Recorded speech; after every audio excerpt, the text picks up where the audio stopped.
we've been really getting on this notion of agency, looking at music as a vehicle of survival, agency representation, right? And also at looking at the role of technology, the role of the media, and that societal ideology sort of like has played also in informing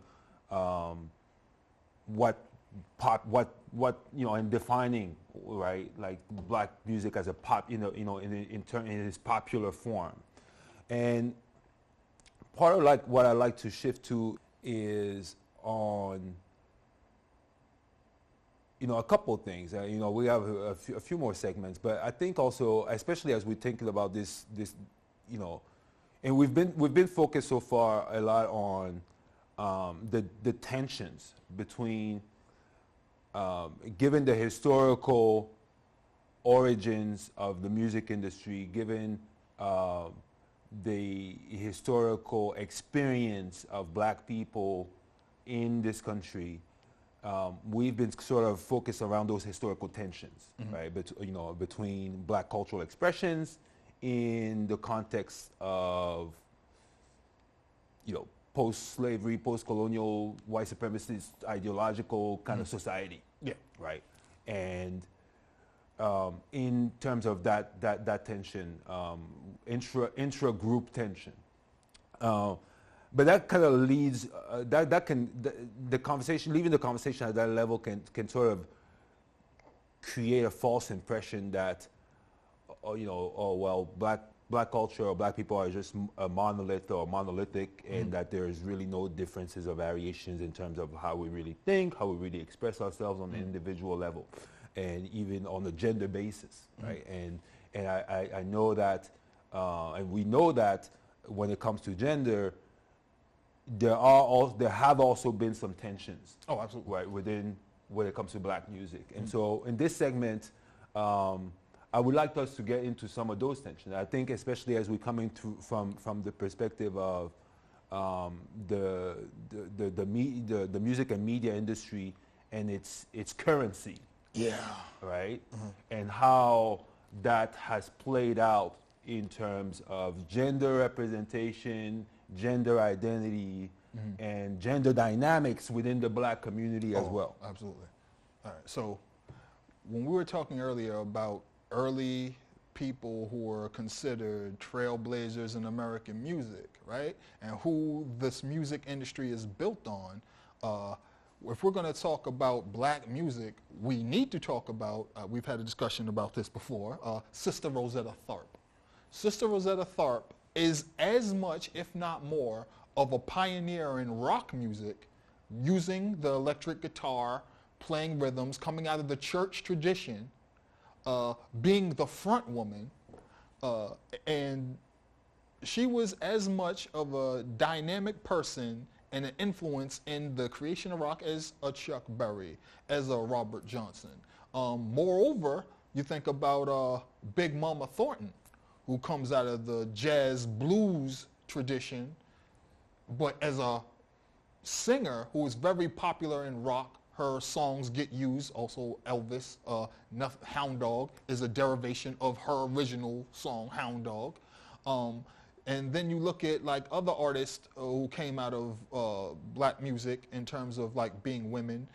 I talked previously about Lady Day. You have Billie Holiday, but then you also have like Sarah Vaughan. In R&B, there's Ruth Brown, who Atlantic Records was built on black music, became an empire on black music, and they said R&B stood for Ruth Brown at one point. That's how much of a pioneer she was in music. Like without a Ruth Brown, we don't get to Aretha Franklin. We don't get to any of the great R&B singers, soul singers of the later eras. There's Sarah Vaughan.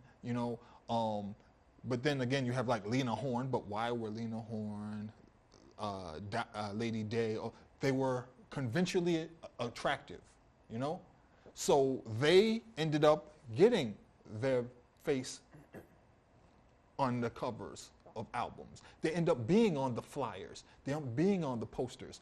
They end up getting on television. Because we're talking about medium, a lot of times we deal with radio. You know, you could have shows around black people, but white people did the voices. In order to be a black person to get on radio and have your voice on radio, you had to be another echelon of popular, famous, or well-regarded, or have somebody stand up for you and you know, qualify you. Now, when we jump ahead to, we look at a lot of artists that get on television and get recognition, and we're looking at the Motown era, right? We jump to the Motown era, and you're looking at, why are the Supremes everywhere? Because Berry Gordy made sure that they appealed to a wide audience in terms of aesthetic, in terms of media training.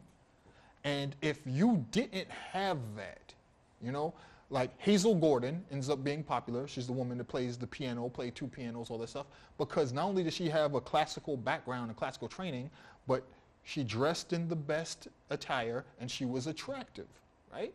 All these things play into the politics of how you get seen and how you get recognized. Big Mama Thornton was a large, stout black woman.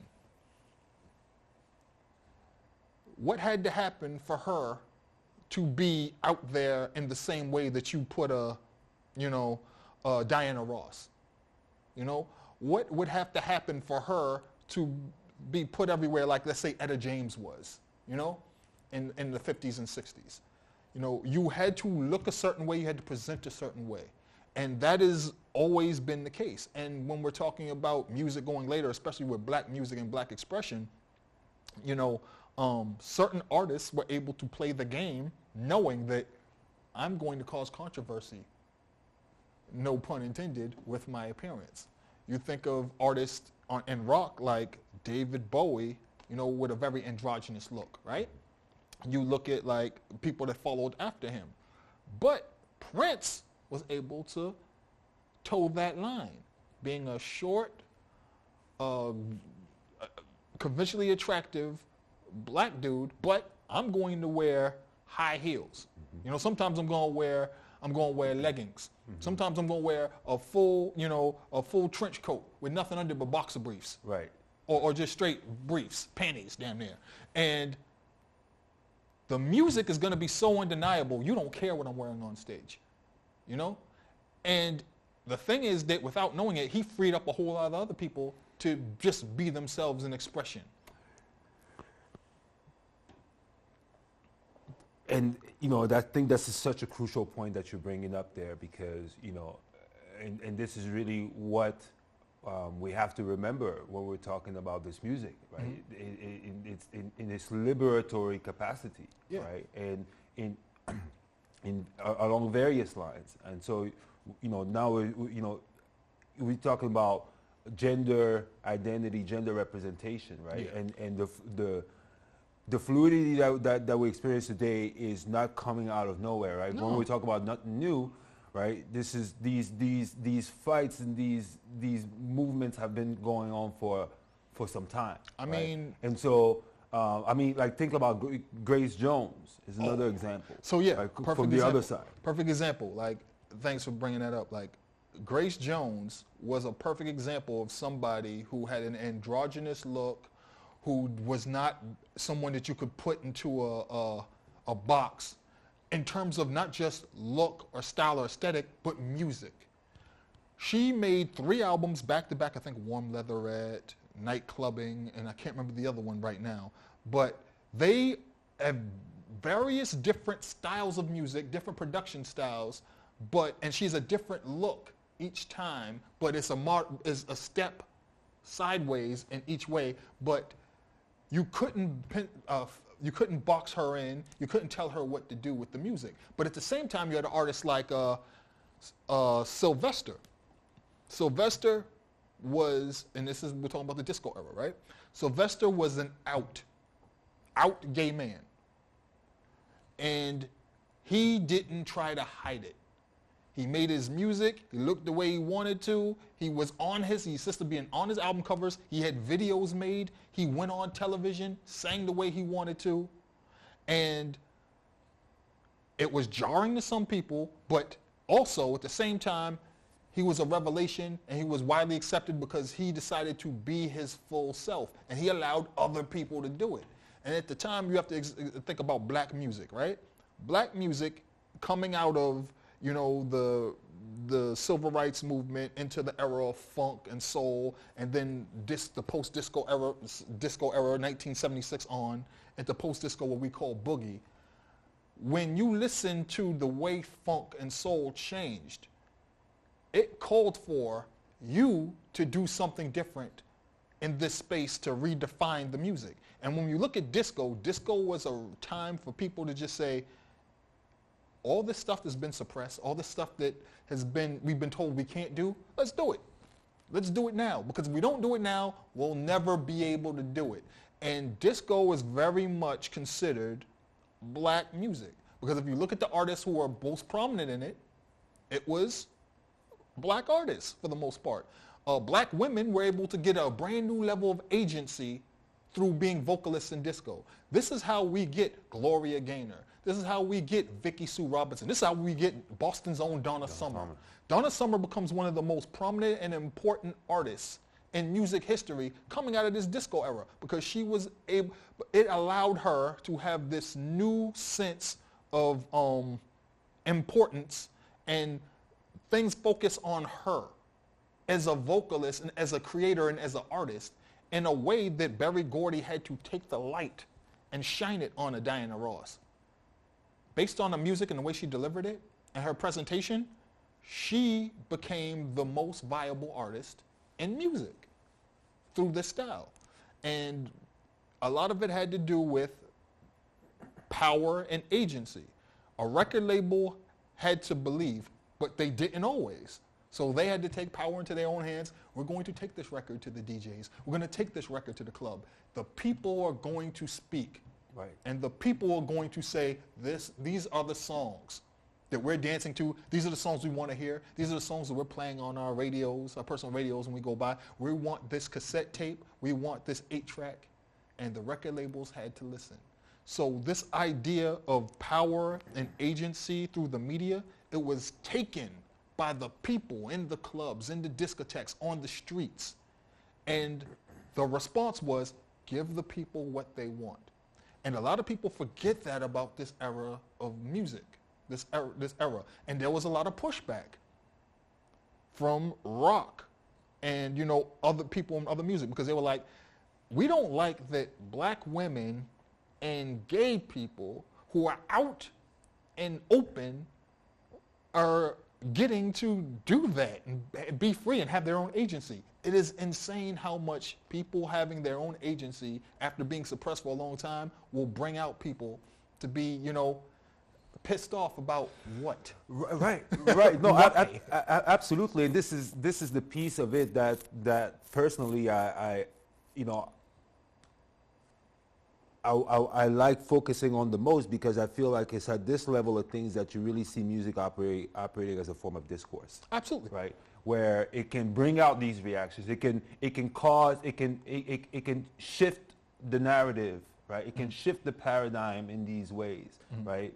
Based on the societal assumptions that have been accepted for a very long time as the status quo. Yeah. Right. And so in that sense, right, let's look at a few more examples because that process that hasn't stopped, right? No, if we can keep going through the 80s, the 90s, and look at black women's role in the music industry in response to these tensions, to these dynamics. And I think with the case of hip hop is also particularly interesting in light of maybe a period, you know, I don't know what your perspective is on when it comes to black women in music within the context of the hip hop. I mean, if you're gonna think about, like, a lot of people will look at Missy Elliott, right, and what she brought to the table.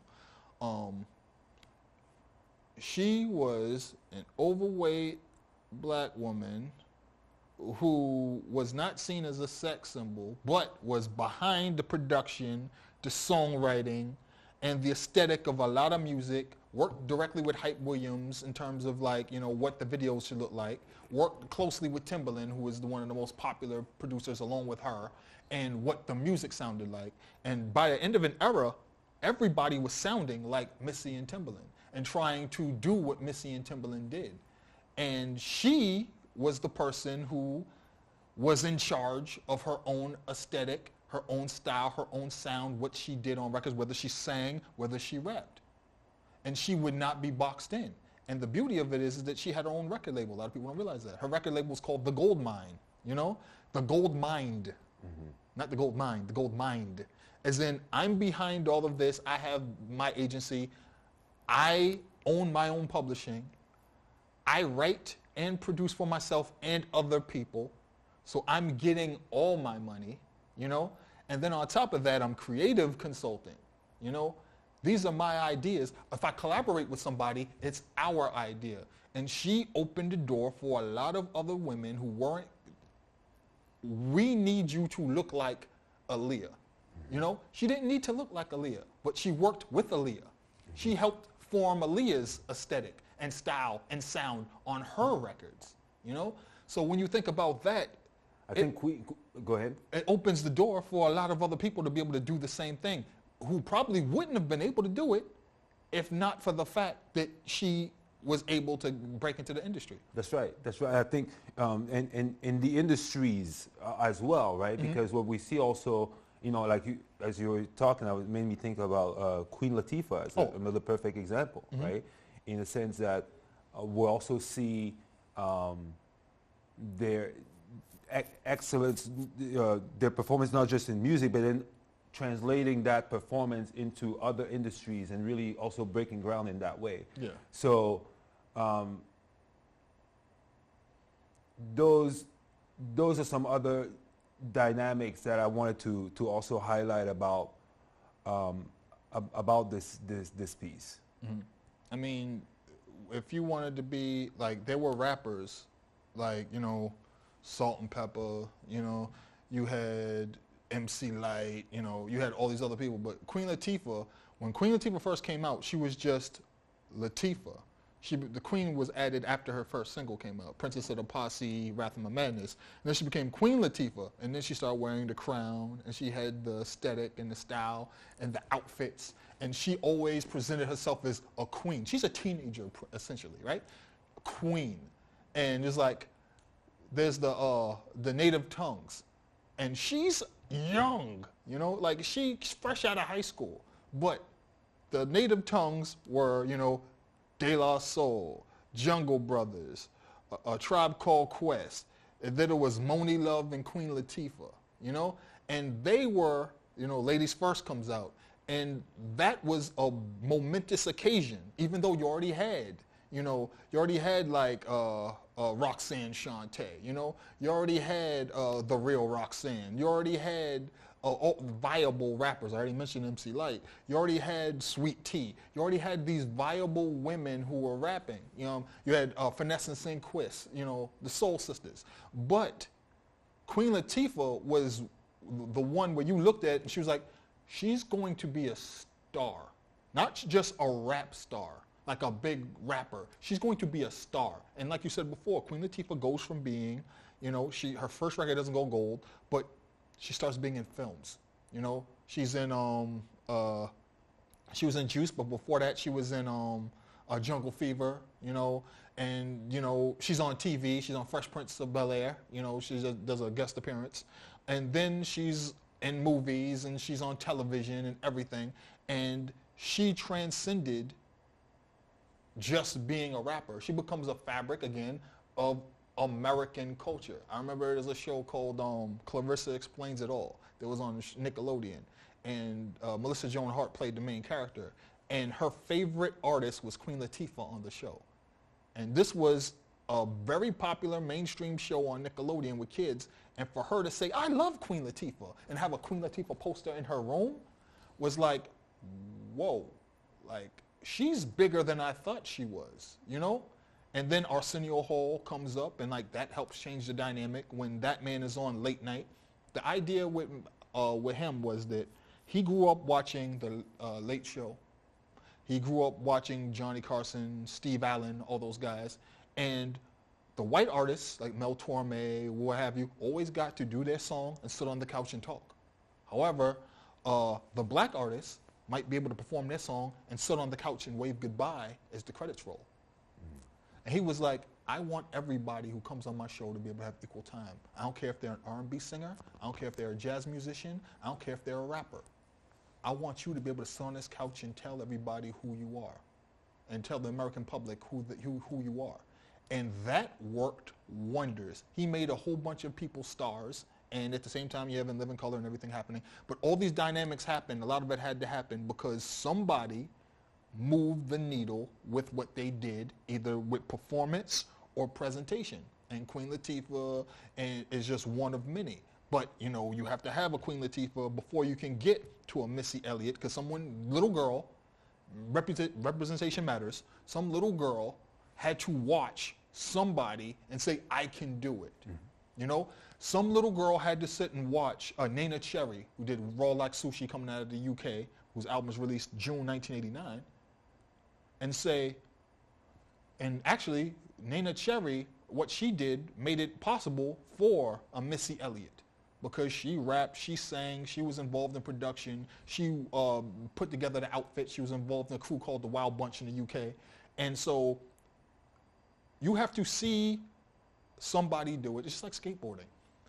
Tricks happen. Kids are able to do tricks because they see a picture or they see footage of somebody landing a trick that they thought was impossible until it's done. And then once they see it done, they can do it. And then they can create their own trick out of air, you know? So it's the same idea with representation. We don't know what can be done or what roads we could take, what guidelines, what rules we can destroy until we see somebody do it. And then that gives us the green light to create and do in another way. So I think that's why that era and these people are super important. Absolutely. Thank you for that. So for our next segment, I think this leads me to, makes me think back to, we've been talking about various dynamics and various facets of black music. The last being black women in the music industry, mm-hmm. and the pioneering roles that they've played in various instances, right? Mm-hmm. In terms of pushing the needle, in terms of breaking boundaries, mm-hmm. right? With respect to ideologies, societal values, right? Mm-hmm. A whole host of aspects.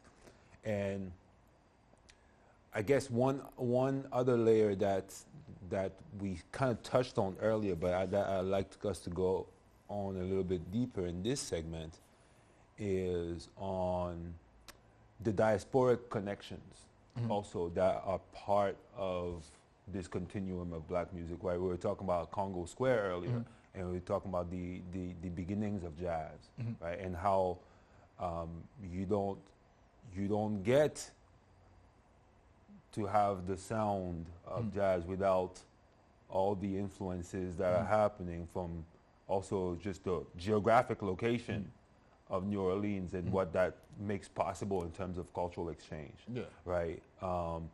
There is, we've talked about hip hop and its birth in the Bronx, and, sort of also New York being the Big Apple, and the presence of, the melting pot of all these different influences from the Caribbean, from the continent, that, bring in different traditions that all kind of like contribute to the creation of this thing that we then call hip hop, mm-hmm. right? So I'd like us to sort of speak a little bit in this segment about some of these diasporic connections, and not just in the present time, but also throughout mm-hmm. the continuum. And while we do that, highlighting also, tying that in with some of these developments in the media and technology, right? Because mm-hmm. now we're living in sort of like a particular, time, right, where certain technologies are available that allow for certain kinds of connections and certain kinds of exchanges that were not as viable before. So just putting that out there in Okay. open the conversation. So I think about it like this, right? When I look at modern music, or I look at coming out of hip hop or what I know, and I think about it being formed based on already existing musical forms, and I think about the diaspora, I think about this. Go into your parents' records, go into your uncle's records, go into your aunt's records, your grandma's records.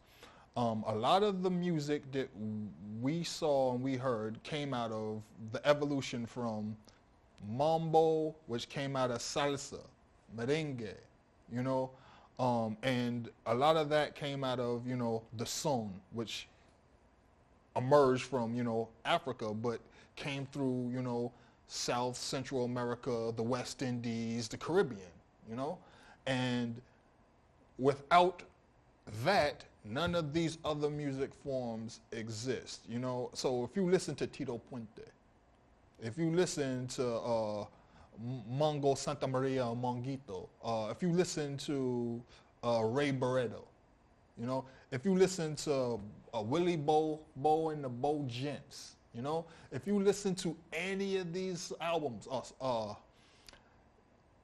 you realize that it all emerges from this style of music that came from Africa and hit,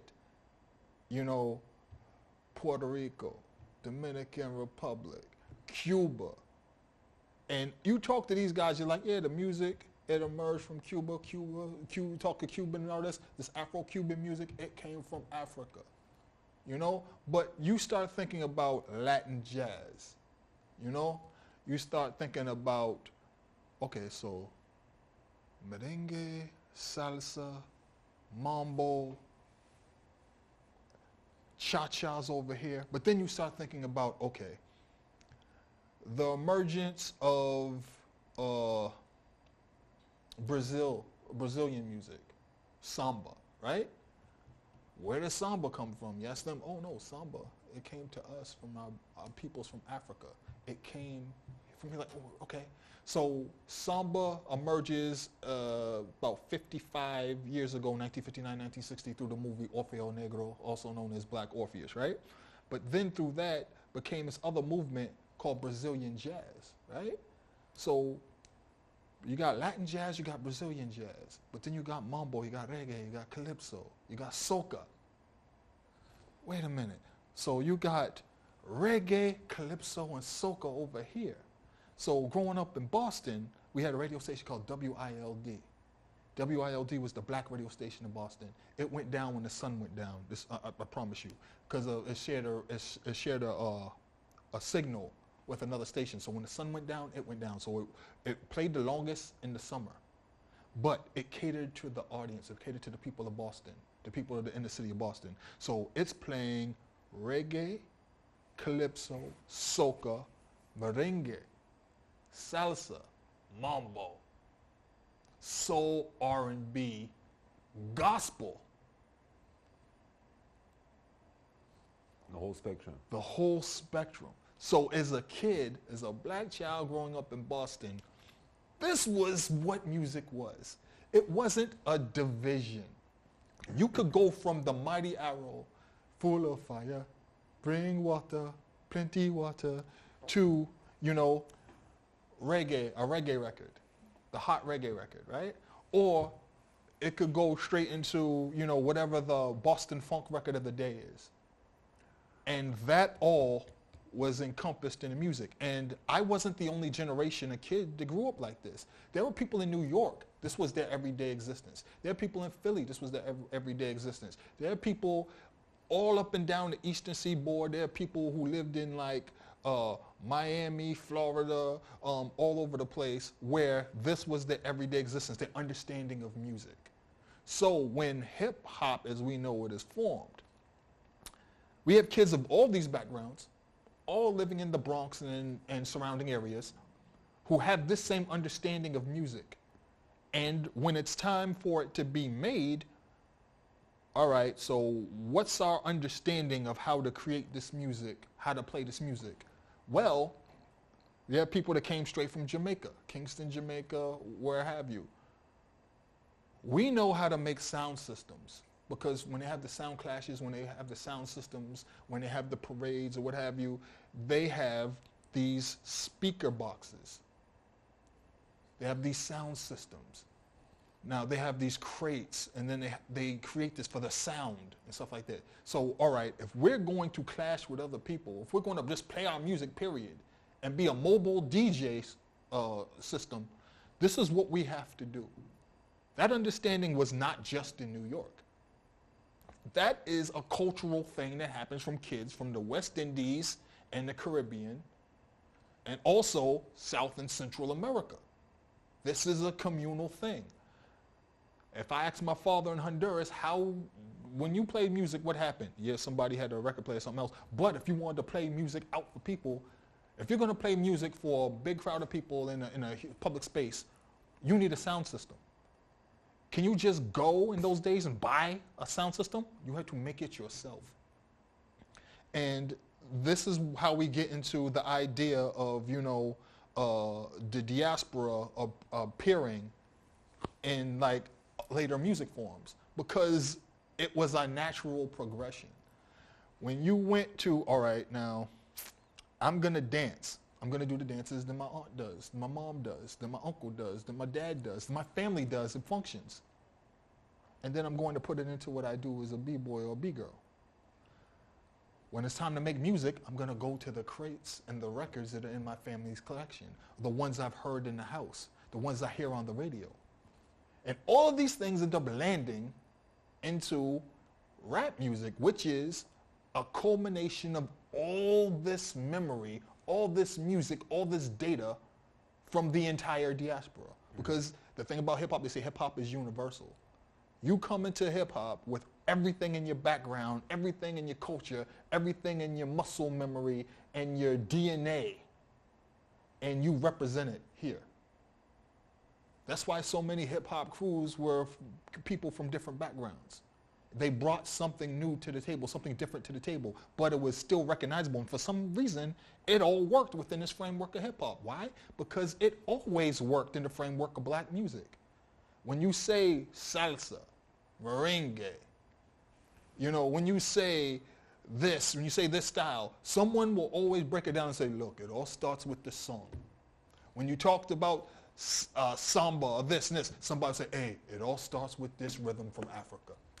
When you come up with this, and kids playing in the lunchroom, banging on the tables, it starts from playing drums in wherever part of Africa you're from, that it's in your DNA. So that's when we talk about the diaspora representing itself in music, you can't escape it. You can't deny it. It's always been there and it will always be there. And going forward, we're talking about technology and the component it plays. We were talking days ago, and one of the things I said that the difference between now and then in terms of like black music and music internationally and stuff like that is that when I was young, if let's say artists, we were talking about Yosu Njor. Yosu Njor. I said that when he appeared on a song with Wyclef Jean, How Come, they featuring him, like they had to introduce him. Right. And I was like, it was a big deal because they thought that the audience wouldn't know who he was.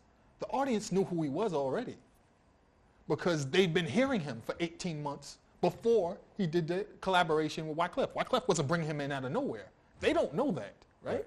I said the difference is that now, if Burna Boy does a feature with somebody from South Africa, they don't need to introduce him because the kids on TikTok, the kids on YouTube, the kids on Spotify or whatever streaming service have already been hearing his songs for the last 4-6 months. So this was an inevitable thing for them.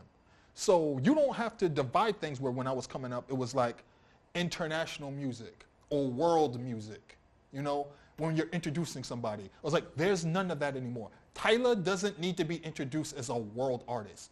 She made Water, and she was just Tyla. And people were like, oh, she's from South Africa. Before it was like, oh, this is a K-pop song from a group called Blue Jeans. No, Blue Jeans will just show up on YouTube. It will show up on Spotify. It will show up on Apple Music, and the kids will be listening to it regardless. And it'll have elements of black music in it. And nobody will be thumbing their nose at it going, why are they whacking in the video? Why are they using Jersey, why are they using Jersey House on their album? Right. No one's asking that question because it's fully expected, because they've been listening to Jersey House as part of the music that they already ingest. Or when you listen to, we're talking about Afro beats, right? Years ago, Afro beats would have had to be written about and brought in, and we have to, okay, so there's the style of music from, the kids have already been listening to Afro beats for the last 2 years. Right. So there's no need to try to sell it. And yeah, no, this is interesting because what you're bringing up right now is also this other aspect of, related to the technology, right, which the nature of the platform, the nature of the technology, and what its affordances, right? And in this case, what we're talking about is the fact that, at least with the internet, I mean, that's another segment, like, in terms of like the internet and the music industry, but the curation aspect of it, like, when you spoke about your experience growing up in Boston and the spectrum of sound that you could hear on any given day, right? And that was curated and made possible also but by virtue of also the diversity in the area, yes. right? So and representing that. Yeah, like you can go outside your front door, or you can listen to the radio. Right. Or you can walk down the street and turn left. Right. Yes. But the technology that was available made it possible for you to have this experience in this curated kind of way that was kind of like this organic kind of way. Yes. What's interesting today is that the technology, because of its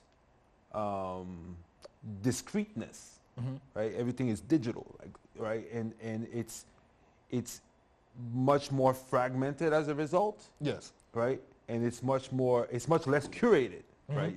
You can, I mean, yeah, there's curated playlists and all that, there's the whole AI piece of it. But my point is that the experience is clearly not the same. Yeah. The process is not the same. The product is also not the same. So that's one aspect that I think is interesting, and also what that means in terms of perception. Yeah. Right. And acceptance. Everything is coming out of just this one stream. Yes. It doesn't need to be. It doesn't need to be presented or pegged in this particular light based on someone's perspective. Like, perfect example. How was I introduced to Muta Baruka? How was I introduced to what's her name? Miriam Makeba. How was I introduced to Ladysmith Black Mambazo? Paul Simon had to make Graceland an album to pretty much make them a mainstream thing, Whereas, and then later I see them on Sesame Street and stuff like that. That wouldn't need to happen now, Ladysmith Black Mambazo wouldn't have to go through this specialized entry point into the American music consciousness, Like, when I was a kid, I heard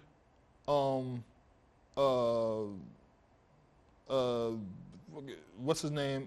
Exodus. Bob Marley. I heard Bob Marley largely due to the fact that Boston had a large West Indian, Jamaican, population. And also Boston radio also embraced Bob Marley. He performed here quite a bit in my neighborhood before he became too big. He performed at a big festival too in Cambridge before he became like, he's too big to be in one place here, right? But that wouldn't be the case now, You wouldn't need to have a specialized entry or a specialized curated thing for, we're going to play music from this country. We're going to play music from Africa. We're going to introduce to you music from Cameroon. We're going to have to bring you music from Haiti. Right. You don't have to, like Zouk was already here. You didn't have to say, here's Zook. Right. No, that's a good point. But what's interesting also is it's on the flip factor, right? Or the flip side too, because it makes me think about a couple examples. Sometimes some people would hear, because of that, some people will actually hear music from a particular place but actually not know that it is. Yeah. Like in the instance of, there's two examples. Well, one is, it's not that recent, but it's like one of the earlier examples of that, like with Michael Jackson's song, Mama Say, Mama Sa, Mama Sa, Mama Sa, right? That was actually from a Manu Dibango song. Yeah. Right? Soul Makossa. Right, Soul Makossa, which, you know, Makossa is like, you know, like the music from Cameroon. And the other one is, that comes to mind is this Shakira song. Oh, the World Cup the one song, that she's made it seem like she came up with it. Which in the 80s, that song came out in the early 80s, Zangalewa. That was Golden Sounds. This is also a group from Cameroon. And when we were growing up, this song was, you speak about Pan-Africa, like, it was all over Africa. I mean, like, every kid of my generation, like, grew up on that song, like, watching the video and everything, right? And so it's interesting to me now that you have this version of it that's come out that it's not referencing, it's not right, highlighting the original version. Yeah, I mean, the interesting thing too about when Michael Jackson said, "Mama say, Mama sa de Makossa, Mama say, Mama sa de Makossa, Mama say, Mama sa de Makossa, Mama say, Mama sa de," say it to the world. We all knew what he was referencing because